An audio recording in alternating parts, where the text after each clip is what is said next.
Hi everyone, welcome to join to learn. ಇವತ್ತಿನ ಒಂದು ಸೆಷನ್ನಲ್ಲಿ 2024 ಜನವರಿ 21ರ ಪ್ರಚಲಿತ ಘಟನೆಗಳ ಕುರಿತು ಚರ್ಚೆ ಮಾಡೋಣ. ಕ್ಲಾಸನ್ನು ಸ್ಟಾರ್ಟ್ ಮಾಡೋಕ್ಕಿಂತ ಮುಂಚೆ ಒಂದು ಸ್ಮಾಲ್ ಹಾಗೂ ಇಂಪಾರ್ಟೆಂಟ್ ಇನ್ಫಾರ್ಮೇಷನ್. ಪ್ರತಿದಿನ ಬೆಳಗ್ಗೆ 9 ಗಂಟೆಗೆ ಜಾಯಿನ್ ಟು ಲರ್ನ್ ಯೂಟ್ಯೂಬ್ನಲ್ಲಿ ಕರೆಂಟ್ ಅಫೇರ್ಸ್ನ ಕ್ಲಾಸ್ಗಳಿರುತ್ತೆ. ಹಾಗೆ ಹಳೆಯ ಕರೆಂಟ್ ಅಫೇರ್ಸ್ನ ಕ್ಲಾಸ್ಗಳನ್ನು ನೋಡೋಕೆ ಕೆಳಗಡೆ ಡಿಸ್ಕ್ರಿಪ್ಷನ್ನಲ್ಲಿ ಪ್ಲೇಲಿಸ್ಟ್ನ ಲಿಂಕನ್ನು ಕೊಡಲಾಗಿದೆ. ಆ ಲಿಂಕ್ ಮೂಲಕ ಹಳೆಯ ಕ್ಲಾಸ್ಗಳನ್ನು ಸಹ ತಾವು ನೋಡ್ಬೋದು ಅಂತ ಹೇಳ್ತಾ ಇವತ್ತಿನ ಒಂದು ಸೆಷನ್ನನ್ನು ಸ್ಟಾರ್ಟ್ ಮಾಡೋಣ. ಪ್ರಥಮ ಪ್ರಶ್ನೆ, ಬೋಯಿಂಗ್ ಸುಕನ್ಯಾ ಅನ್ನುವಂತಹ ಕಾರ್ಯಕ್ರಮಕ್ಕೆ ಇತ್ತೀಚೆಗೆ ಯಾರು ಚಾಲನೆ ನೀಡಿದರು ಅಂತ ಪ್ರಶ್ನೆ. ಆಯ್ಕೆಗಳು: ನರೇಂದ್ರ ಮೋದಿ, ಸಿದ್ದರಾಮಯ್ಯ, ಸ್ಟೆಫನ್ ಪೋಪ್, ಅಮಿತ್ ಶಾ. ಸರಿಯಾದ ಉತ್ತರ ಆಯ್ಕೆ ಒಂದಾಗುತ್ತೆ. ರೀಸೆಂಟಾಗಿ ನರೇಂದ್ರ ಮೋದಿಯವರು ಕರ್ನಾಟಕದ ದೇವನಹಳ್ಳಿಯಲ್ಲಿ ಬೋಯಿಂಗ್ ಎಂಜಿನಿಯರಿಂಗ್ ಮತ್ತು ತಂತ್ರಜ್ಞಾನ ಕೇಂದ್ರದ ಒಂದು ಕ್ಯಾಂಪಸ್ ಅನ್ನು ಉದ್ಘಾಟನೆ ಮಾಡ್ತಾರೆ. ಬೋಯಿಂಗ್ ತಂತ್ರಜ್ಞಾನ ಮತ್ತು ಎಂಜಿನಿಯರಿಂಗ್ ಕ್ಷೇತ್ರದ ಒಂದು ಕ್ಯಾಂಪಸ್. ಸೊ ಅದರ ಜೊತೆಗೆ ಬೋಯಿಂಗ್ ಸುಕನ್ಯಾ ಅನ್ನುವಂತಹ ಒಂದು ಕಾರ್ಯಕ್ರಮವನ್ನು ಕೂಡ ಅವರು ಉದ್ಘಾಟನೆ ಮಾಡ್ತಾರೆ. ಏನಿದು ಬೋಯಿಂಗ್ ಅಂತಂದರೆ, ಇದೊಂದು ವೈಮಾನಿಕ ಕ್ಷೇತ್ರದ ಕಂಪನಿ ಆಗುತ್ತೆ. ಅಮೆರಿಕ ಮೂಲದ ಒಂದು ಕಂಪನಿ. ಈ ಅಮೆರಿಕ ಮೂಲದ ಕಂಪನಿ ಏನಿದೆ, ಇದು ದೇವನಹಳ್ಳಿಯಲ್ಲಿ, ಕರ್ನಾಟಕದ ದೇವನಹಳ್ಳಿಯಲ್ಲಿ 1600 ಕೋಟಿಯಷ್ಟು ಒಂದು ಹೂಡಿಕೆಯನ್ನು ಮಾಡಿದೆ. ಆ ಹೂಡಿಕೆಯ ಮುಖಾಂತರ ಬೋಯಿಂಗ್ ಎಂಜಿನಿಯರಿಂಗ್ ಆ್ಯಂಡ್ ತಂತ್ರಜ್ಞಾನ ಕೇಂದ್ರದ ಒಂದು ಕ್ಯಾಂಪಸ್ಸನ್ನು ಅಲ್ಲಿ ಕಟ್ಟಿದ್ದಾರೆ. ಈ ಕ್ಯಾಂಪಸ್ ಮೂಲಕ ವೈಮಾನಿಕ ಕ್ಷೇತ್ರಕ್ಕೆ ಸಂಬಂಧಿಸಿದಂತಹ ಚಟುವಟಿಕೆಗಳನ್ನು ಇಲ್ಲಿ ನಡೆಸ್ತಾರೆ. ಈ ಮೂಲಕ ವಾರ್ಷಿಕವಾಗಿ 10,000 ಕೋಟಿಯಷ್ಟು ವಹಿವಾಟು ನಡೆಯುವಂತಹ ಸಾಧ್ಯತೆ ಇರುತ್ತೆ. ಇದರ ಜೊತೆಗೆ ಬೋಯಿಂಗ್ ಸುಕನ್ಯಾ ಅನ್ನುವಂತಹ ಒಂದು ಕಾರ್ಯಕ್ರಮವನ್ನು ಕೂಡ ಉದ್ಘಾಟನೆ ಆಗುತ್ತೆ.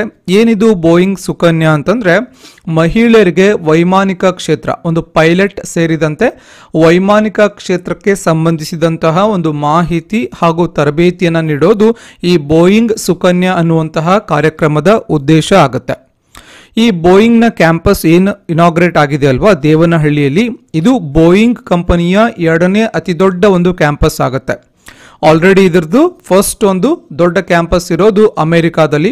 ಅಮೆರಿಕ ಬಿಟ್ಟರೆ ಅತಿ ದೊಡ್ಡ ಕ್ಯಾಂಪಸ್ ಇರೋದು ಬೋಯಿಂಗ್ ಕಂಪನಿದು ದೇವನಹಳ್ಳಿಯಲ್ಲಿ. ಸೊ ಇಷ್ಟು ಮಾಹಿತಿಯನ್ನು ತಾವು ನೆನಪಿಟ್ಕೋಬೇಕಾಗತ್ತೆ. ಇನ್ನು ವೈಮಾನಿಕ ಕ್ಷೇತ್ರದಲ್ಲಿ, ವೈಮಾನಿಕ ಮಾರುಕಟ್ಟೆಯಲ್ಲಿ ಭಾರತ 3ನೇ ಅತಿ ದೊಡ್ಡ ಮಾರುಕಟ್ಟೆಯನ್ನು ಹೊಂದಿದೆ. ಅದು ಕೂಡ ಇಂಪಾರ್ಟೆಂಟ್ ಆಗುತ್ತೆ. ಮುಂದಿನ ಪ್ರಶ್ನೆ, ವಿಂಗ್ಸ್ ಇಂಡಿಯಾ 2024ರ ವರ್ಷದ ಅತ್ಯುತ್ತಮ ವಿಮಾನ ನಿಲ್ದಾಣ ಪ್ರಶಸ್ತಿಯನ್ನು ಯಾವ ವಿಮಾನ ನಿಲ್ದಾಣ ಪಡೆದುಕೊಂಡಿದೆ ಅಂತ ಪ್ರಶ್ನೆ.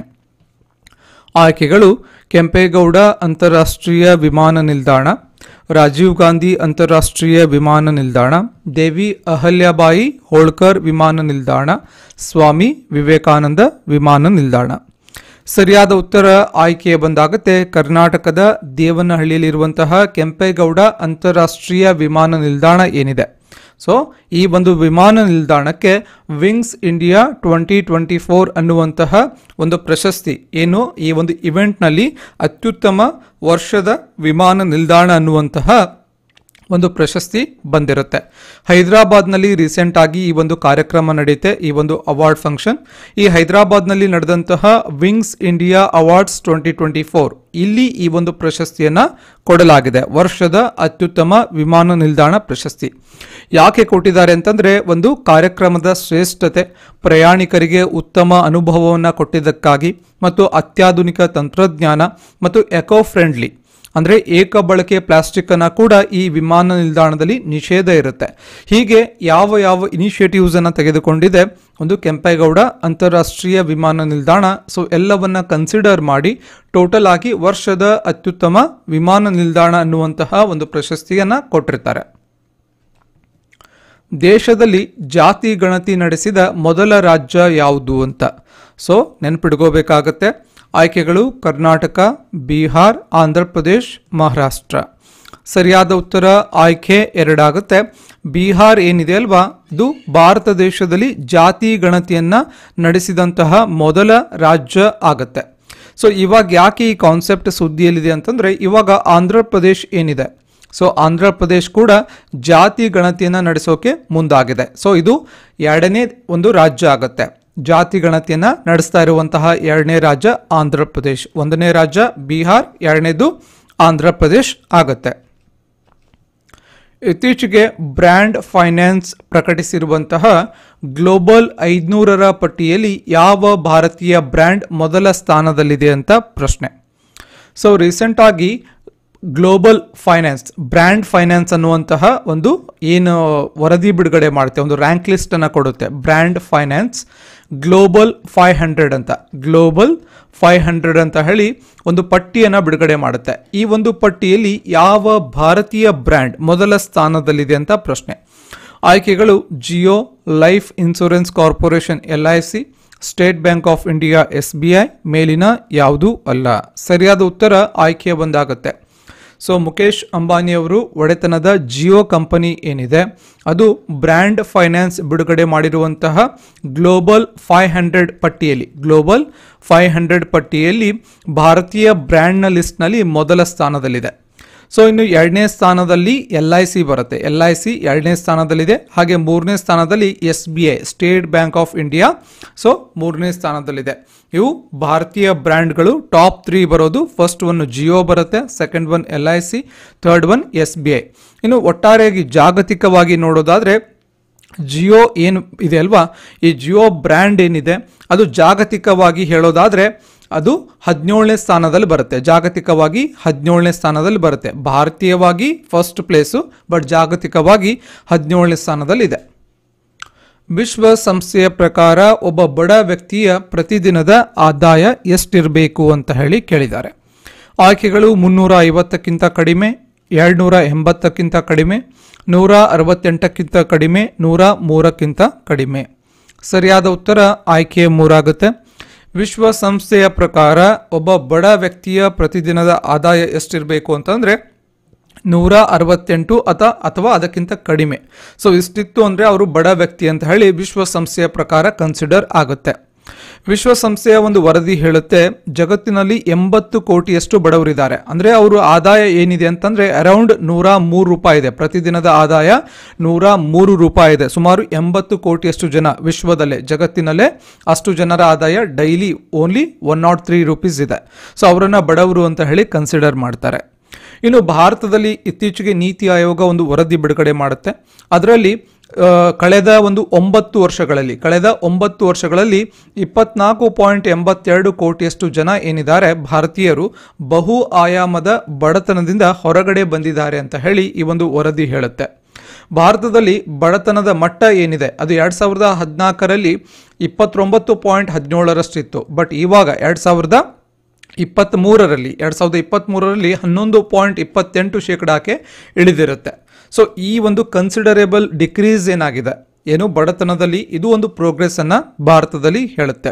ಅದರಲ್ಲೂ ಕೂಡ ಮುಖ್ಯವಾಗಿ ಅತಿ ಹೆಚ್ಚು ಬಡತನ ಇದ್ದಂತಹ ರಾಜ್ಯಗಳಾದ UP ಇರ್ಬೋದು, ಉತ್ತರ ಪ್ರದೇಶ್, ಅದೇ ರೀತಿ ಬಿಹಾರ್, ಇಲ್ಲಿ ಬಡವರ ಸಂಖ್ಯೆ ಬಹಳಷ್ಟು ಗಣನೀಯವಾಗಿ ಕಡಿಮೆ ಆಗಿದೆ.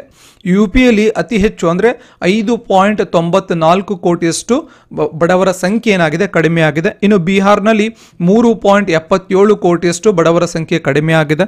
ಇನ್ನು ಮಧ್ಯಪ್ರದೇಶ್ ಅಲ್ಲಿಯೂ ಕೂಡ 2.30 ಕೋಟಿಯಷ್ಟು ಬಡವರ ಸಂಖ್ಯೆ ಕಮ್ಮಿ ಆಗಿದೆ.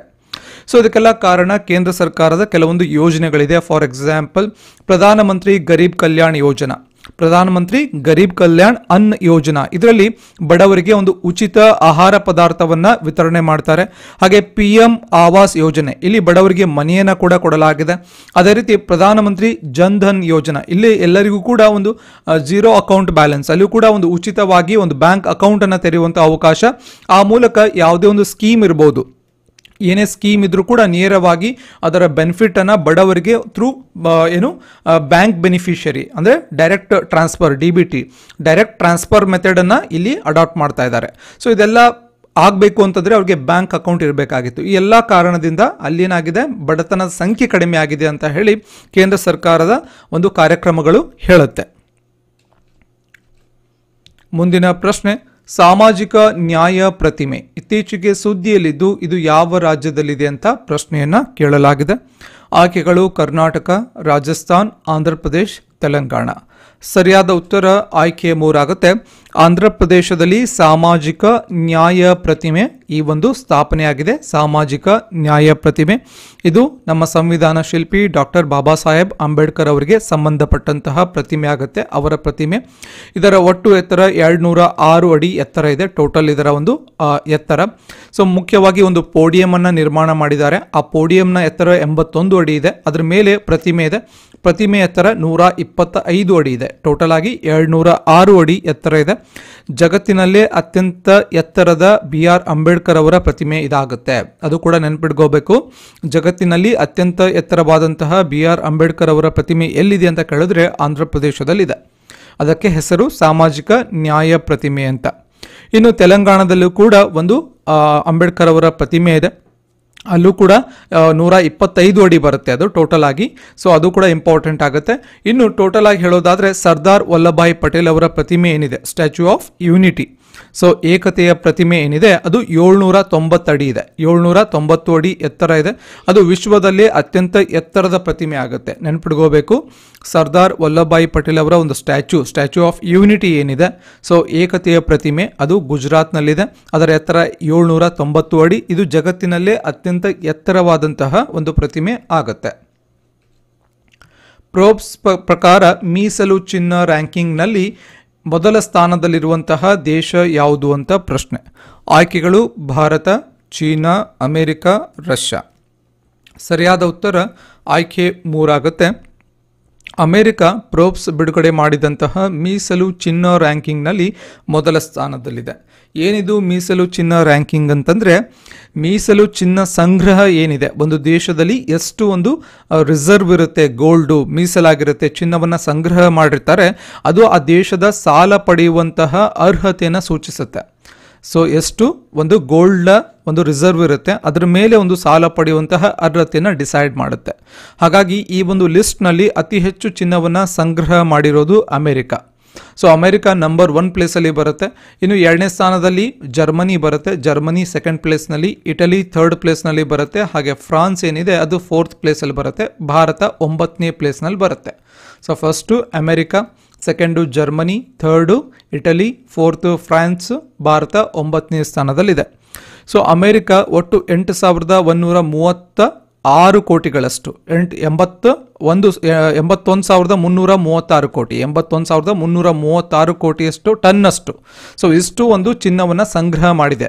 ಸೊ ಎಕ್ಸಾಕ್ಟ್ ಡಾಟಾ ಇಲ್ಲಿ ಕೊಟ್ಟಿದ್ದಾರೆ. 81,336.46 ಟನ್ನಷ್ಟು ಚಿನ್ನವನ್ನು ಸಂಗ್ರಹ ಮಾಡಿದ್ದಾರೆ. ಆ ಡಾಟಾ ಏನು ಅಷ್ಟೊಂದು ಇಂಪಾರ್ಟೆಂಟ್ ಅಲ್ಲ, ಜಸ್ಟ್ ಪ್ಲೇಸನ್ನು ನೆನಪಿಟ್ಕೊಂಡ್ರೆ ಸಾಕು. First rank America. So Bharat ಕೂಡ 800.78 ಟನ್ನಷ್ಟು ಚಿನ್ನವನ್ನು ಕಾಯ್ದಿರಿಸ್ಕೊಂಡಿರುತ್ತೆ.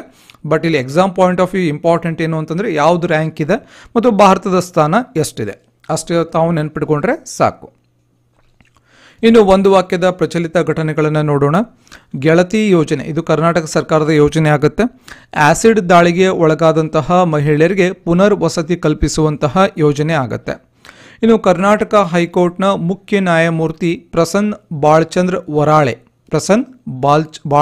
ವರಾಳೆ ಅವರನ್ನು ಸುಪ್ರೀಂ ಕೋರ್ಟ್ನ ನ್ಯಾಯಮೂರ್ತಿಯಾಗಿ ನೇಮಕ ಮಾಡೋಕೆ ಕೊಲಿಜಿಯಂ ಶಿಫಾರಸನ್ನು ಮಾಡಿರುತ್ತೆ.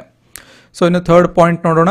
3rd ಕರೆಂಟ್ ಅಫೇರ್ಸ್ ಏನಿದೆ, 2024 ಸಾಲಿನ ಅಂಬಿಕಾ ತನಯದತ್ತ ಪ್ರಶಸ್ತಿಯನ್ನು ಡಾಕ್ಟರ್ ಬಸವರಾಜ್ ಕಲ್ಗುಡಿ ಅವರಿಗೆ ನೀಡಲಾಗಿದೆ. ನೆನ್ಪಿಟ್ಕೋಬೇಕು, ಡಾಕ್ಟರ್ ಬಸವರಾಜ್ ಕಲ್ಗುಡಿ. ಇನ್ನು ದಲ್ಜಿತ್ ಸಿಂಗ್ ಚೌಧರಿ ಇವರಿಗೆ ಸಶಸ್ತ್ರ ಸೀಮಾ ಬಲದ ಮಹಾನ್ ನಿರ್ದೇಶಕರನ್ನಾಗಿ ನೇಮಕ ಮಾಡಲಾಗಿರುತ್ತೆ. ದಲ್ಜಿತ್ ಸಿಂಗ್ ಚೌಧರಿ ಅವರಿಗೆ. ಇಷ್ಟು ಇವತ್ತಿನ ಒಂದು ವಾಕ್ಯದ ಪ್ರಚಲಿತ ಘಟನೆಗಳಾಗುತ್ತೆ. ಸೊ ಇಷ್ಟು ಟೋಟಲ್ ಆಗಿ ಇವತ್ತಿನ ಕ್ಲಾಸ್ನ ಡಿಸ್ಕಷನ್ ಆಗಿರುತ್ತೆ. ಸೊ ಕ್ಲಾಸ್ ಇಷ್ಟ ಆದರೆ ಒಂದು ಲೈಕ್ ಮಾಡಿ, ಈ ನಾಲೆಡ್ಜನ್ನು ನಿಮ್ಮ ಫ್ರೆಂಡ್ಸ್ ಜೊತೆ ಕೂಡ ಶೇರ್ ಮಾಡ್ಕೊಳ್ಳಿ. ಹಾಗೆ ನೀವಿನ್ನು ಜಾಯಿನ್ ಟು ಲರ್ನ್ ಯೂಟ್ಯೂಬನ್ನು ಸಬ್ಸ್ಕ್ರೈಬ್ ಮಾಡ್ಕೊಂಡಿರಲಿಲ್ಲ ಅಂದರೆ ಸಬ್ಸ್ಕ್ರೈಬ್ ಮಾಡ್ಕೊಂಡ್ರಿ. ಹಾಗೆ ಟೆಲಿಗ್ರಾಮಲ್ಲಿ ಕೂಡ ಜಾಯಿನ್ ಟು ಲರ್ನ ಫಾಲೋ ಮಾಡಿ. ಹಾಗೆ ಜಾಯಿನ್ ಟು ಲರ್ನ ಆ್ಯಪ್ ಕೂಡ ಅವೈಲೇಬಲ್ ಇರುತ್ತೆ. ಆಂಡ್ರಾಯ್ಡ್ ವರ್ಷನಲ್ಲಿ ಪ್ಲೇಸ್ಟೋರ್ನಲ್ಲಿ ಅವೈಲೇಬಲ್ ಇರುತ್ತೆ.